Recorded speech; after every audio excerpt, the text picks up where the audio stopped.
सातों दिन रसोई। चाणक्य के बड़े फूफा कह गए, रसोई में अन्नपूर्णा का वास हो या ना हो, लेकिन जिस घर में एक से ज्यादा बहुएं होती है ना, वहाँ कलेश का वास जरूर होता है। और जहाँ ईर्ष्या, द्वेष और कलह होगा, वहाँ किसी देवी का वास तो हो ही नहीं सकता। क्या हुआ? मेरी बात आपको समझ में नहीं आई?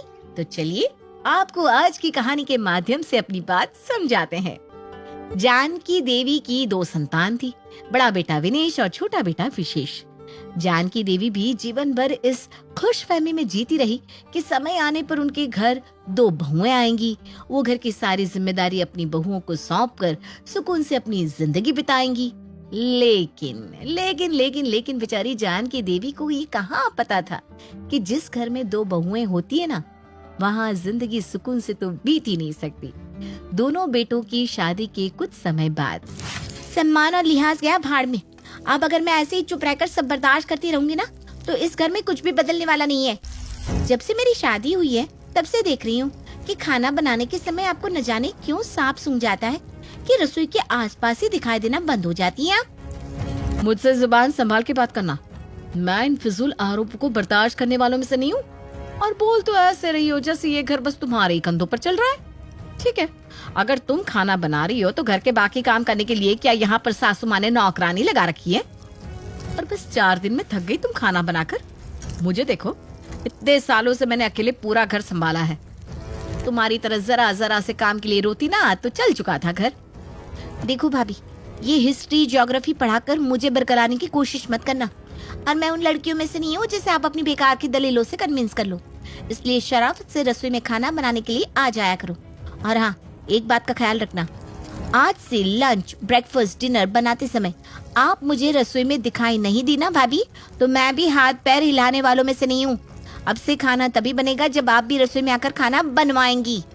देवरानी की खुली धमकी सुनकर जेठानी स्नेहा चुपचाप खाना बनाने के समय रसोई में आकर उसका हाथ बटाने लगती है।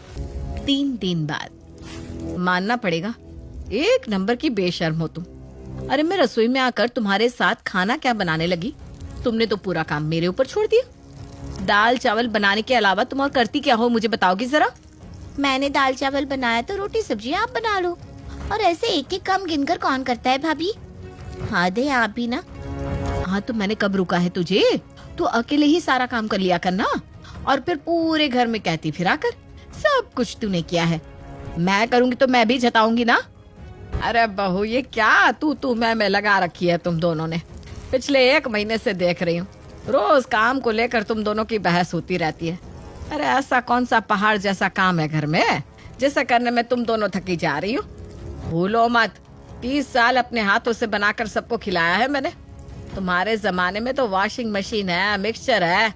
अरे हमने तो भाई हाथ से कपड़े धोए, सिलबट्टे पर मसाला पीसा। इतना ही नहीं, प्रेशर कुकर भी नहीं थे तो पतीलियों में खाना बनाया। जिस खाने को तुम आज 1 घंटे में बना लेती हो, उसे बनाने में 3-3 घंटे लगा करते थे। लेकिन तुम्हारी तरह कुत्ते बिल्ली वाली लड़ाई नहीं लड़ी हमने कभी। मिलजुल कर रहे हैं देवरानी जेठानियों के साथ। कभी हमारी चूं की भी आवाज नहीं सुनी होगी किसी ने। ठीक कह रही है माँ जी आप। जब तक ईशानी यहाँ नहीं आई थी तो क्या कभी आपने मेरी आवाज सुनी थी? मैं इतने सालों से सबको बनाकर नहीं खिला रही थी। लेकिन जिस दिन से ये आई है, हर छोटी छोटी बात पर मुंह नोचने को तैयार रहती है। बड़ी बहू तू तो चुप ही रह, मैं सब सुनती रहती हूँ। तू भी कोई कम नहीं है। अरे इतने साल अकेले सब कुछ संभाल रही थी, अब तेरी देवरानी आ गई है मदद करने के लिए, तो तू चाह रही है कि सारा का सारा काम देवरानी ही करे? अरे वो छोटी है, अभी उसे 4 दिन हुए हैं काम संभालते। अरे जो काम तू कर सकती है वो तो कर ले बेटा। थोड़ा समझदारी से काम ले, ऐसे बात बात पर लड़ाई करने से थोड़ी ना घर चलते हैं। ठीक है माँ जी, जब आपने मुझे बुरा बना ही दिया है तो अब मैं बुरी ही सही, लेकिन अब मैं ईशानी के साथ एक रसोई में खड़े होकर खाना नहीं बनाने वाली। तो क्या तेरे कहने से तेरी रसोई अलग कर दूं? मैं बता रही हूँ, मैं रसोई अलग करने वालों में से नहीं हूँ। तुझे ही घर से निकाल कर बाहर खड़ा कर दूंगी अगर आज के बाद इस घर में फूट डालने वाली बात की तो। अरे माँ जी, मैं घर में फूट नहीं पड़वा रही हूँ। मैं बस ये कह रही हूँ कि आप हमारे काम का बंटवारा कर दीजिए। मैं ईशानी के साथ खाना नहीं बनाने वाली। इसके लिए कितना भी कर लो, हमेशा कम ही होता है।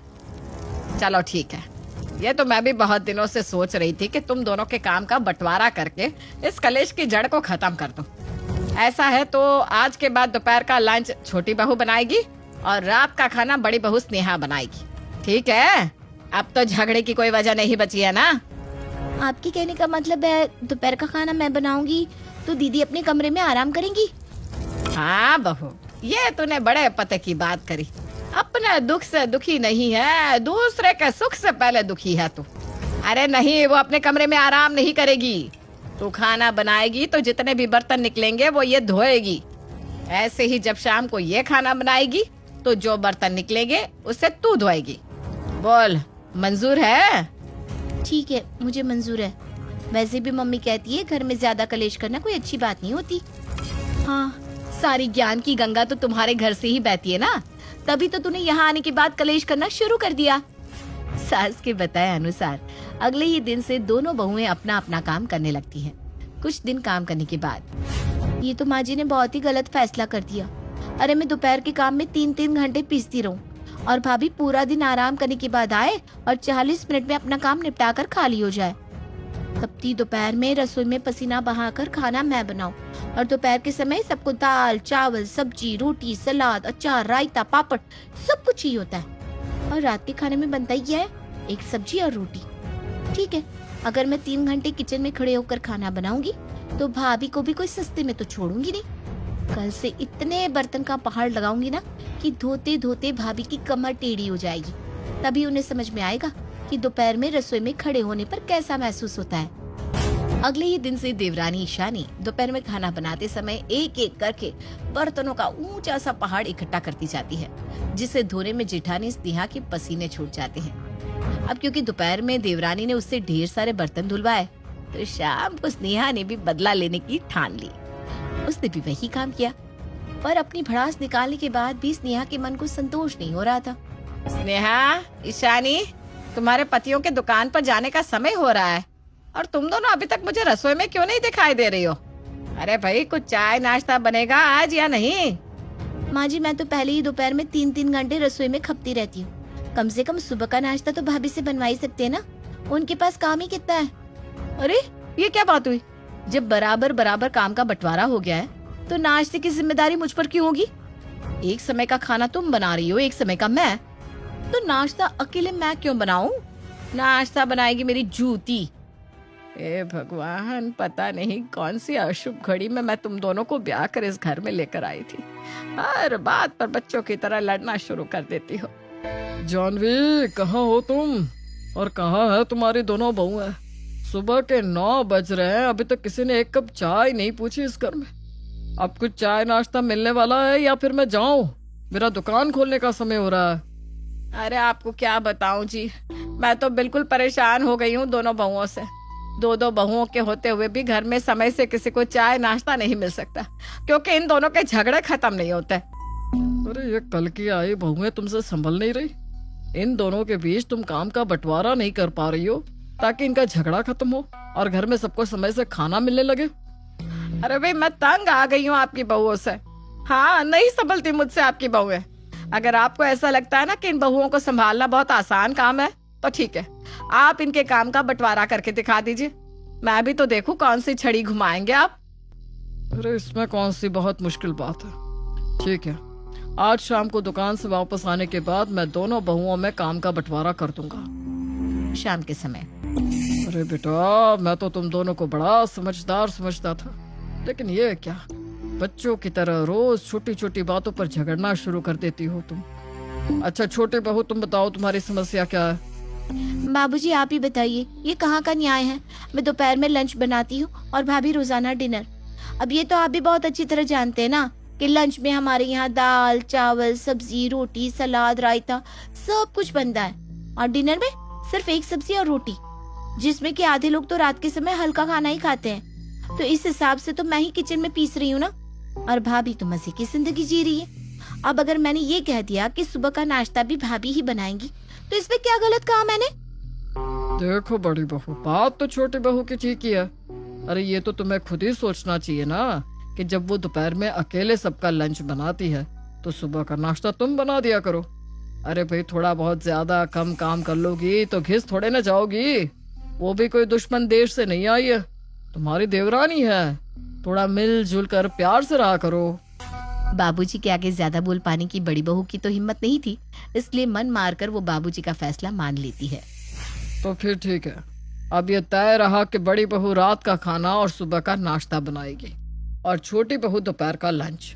अब इस बात में कोई विवाद नहीं होना चाहिए। और हाँ, समय से खाना बना दिया करो तुम दोनों। तुम्हें पता है तुम्हारे झगड़ों की वजह से घर में सबको कितनी समस्या हो रही है। जी बाबूजी। जी बाबूजी। ससुर जी बड़े खुश थे।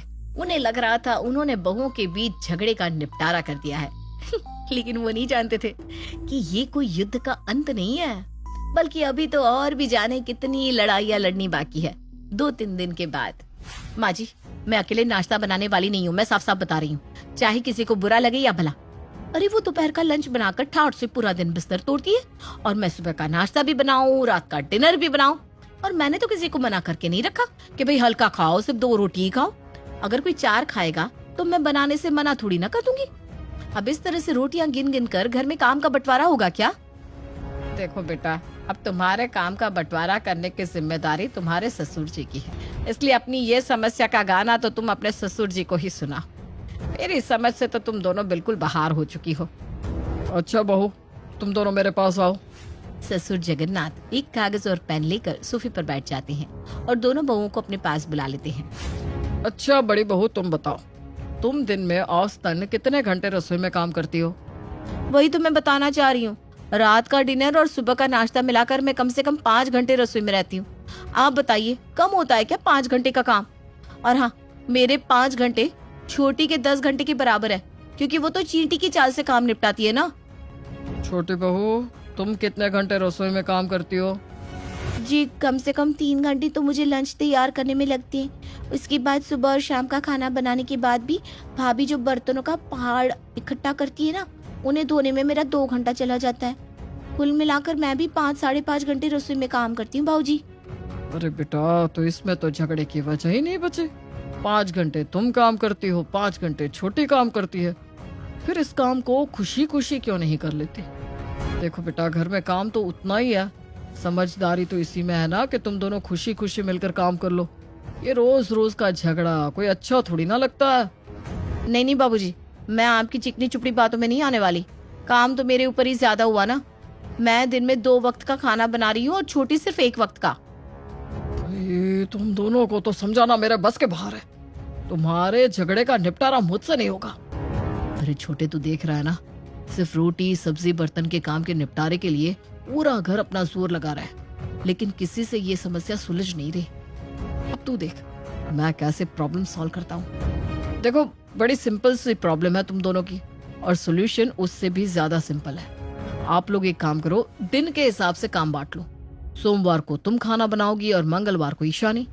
इसी तरह काम का बंटवारा कर लो। भूले मत भैया कि सप्ताह में 6 नहीं 7 दिन होते हैं। अरे तो ऐसा करो ना, संडे को आप दोनों ही खाना मत बनाओ। संडे को आप दोनों की छुट्टी, संडे को हम बाहर से मंगवा कर खा लिया करेंगे।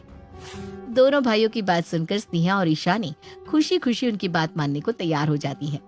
अगले 1 सप्ताह तक घर में बिल्कुल शांति रहती है और दोनों देवरानी जेठानी खुशी खुशी अपना काम करती रहती है। संडे के दिन आज तो मुझे कोई भी काम नहीं करना पड़ेगा, पूरा दिन आराम से टीवी पर अपनी पसंद का शो देखेंगे।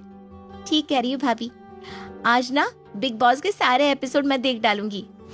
दोनों देवरानी जेठानी अभी खुश हो रही थी कि दरवाजे पर दस्तक होती है। बड़ा टाइम लगाते हो तुम लोग दरवाजा खोलने में। इतवार के दिन तो पूरा परिवार घर पर ही होगा ना, तो दरवाजा खोलने में इतना जोर क्यों पड़ रहा है सबको? अरे नहीं नहीं बुआ जी, ऐसी बात नहीं है, जोर क्यों पड़ेगा। आइए आइए। स्नेहा बुआ जी को लाकर बैठक में बिठाती है। जाइए, आपकी बड़ी बुआ आई हैं, जाकर उनके लिए चाय नाश्ते का इंतजाम करिए। अरे पागल हो गई हो क्या? बुआ जी को मैं क्यों चाय नाश्ता देने लगा? तुम जाओ, जाकर चाय नाश्ता बनाओ।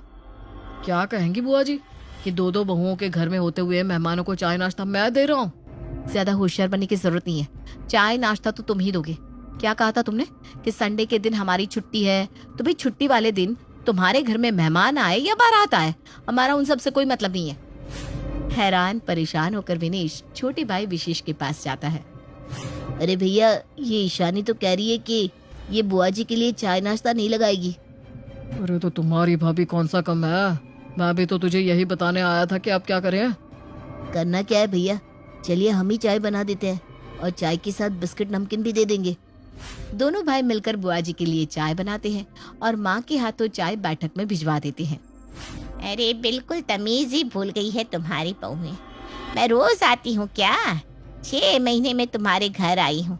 ये नहीं कि चाय के साथ कुछ पकोड़े तलकर खिलाती, ये नमकीन बिस्किट भिजवा दिया कटोरी में रखकर। अच्छा ऐसा कर, अब तो पकोड़े वकड़े रहने दे, खाने की तैयारी करने को बोल दे बहू को। मुझे तो भूख लग रही है, थोड़ी देर में सीधा खाना ही खा लेंगे। अंदर रसोई में इन दोनों से तो कहना ही बेकार है। ऐसा करते हैं, हम ही आटा लगाकर रोटियां बना लेते हैं और सब्जी बाहर से ऑर्डर कर लेते हैं। दोनों भाई बारी बारी से आटा गूंदने की कोशिश करते हैं, लेकिन आटा गूंदना भी एक कला है, ये उन्हें आज ही पता चला था, क्योंकि उनके आटे का तो दलदल बन चुका था। माँ, आज रोटी आप बना दो ना, हम तो आटा ही नहीं गूंद पा रहे हैं। रोटी बनाना तो बहुत दूर की बात है। अरे बेटा, मैंने तो रसोई का काम 10 साल पहले ही छोड़ दिया था, अब मुझसे कहाँ ये काम हो पाता है। वैसे ही ना मेरे जोड़ों में इतना दर्द रहता है। तुमने भी कहा ये संडे की छुट्टी वाली मुसीबत मोल ली। चुपचाप जैसा चल रहा था वैसे चलने देते ना। ठीक कह रही हो माँ, अब हो गई गलती, लेकिन आज के बाद मुझे इतना तो समझ में आ गया है कि ये कहावत शायद हमारे घर के लिए ही बनी थी कि जो बोले सो कुंडी भी खोले।